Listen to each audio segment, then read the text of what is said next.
If you're not a vegan, you're an animal abuser. Please elaborate. All animal industries, they all murder animals to make profit from them. These industries subject animals to enslavement, torture, abuse and murder. You've never visited my place.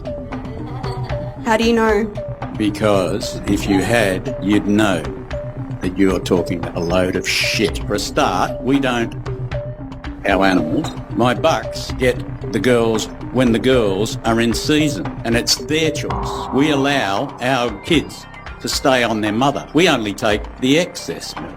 But you're making profit from animals, right? No, you I have sell ownership their over milk them. so that they can get food. They get fed better than I do. You are abusing your animals, No, that's I'm not. what you do. If I'm Yeah. abusing my animals, why is it that I can call them by name and every single one of my animals come up and want to rub their faces on? This clip shows exactly why the word abuse can work against us in animal advocacy. No shade towards the activist, Tash, but this is where talking about how people are animal abusers becomes a problem. And it's important to note that this clip is actually celebrated by anti-vegans as if the farmer won the debate. From an animal activist lens, that might be hard to grasp because you can see the deflections and the lies, but to the untrained eye, it's not that obvious, especially if you have a bias towards one side. He's responding to accusations, and because of that, he ends up looking like the one being attacked, like the victim, while the activist comes across as unreasonable and accusational. The moment you say abuse, not only does that imply that there's a good way to use animals, you also give him an escape route. The conversation shifts towards how the animals are treated. They get fed better than I do. And that's enough to make him appear reasonable. Just a hard-working farmer doing great and honest work.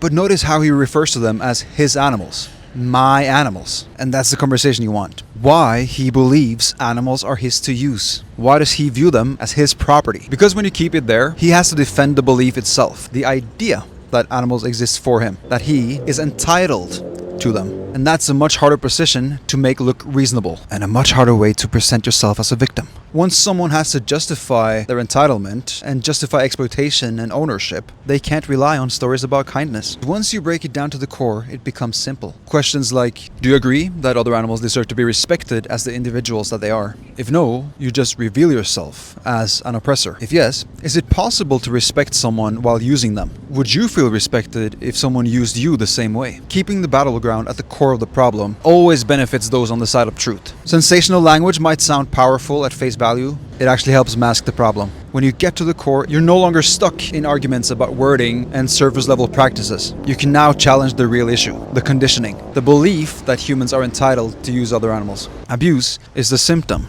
Entitlement is the disease.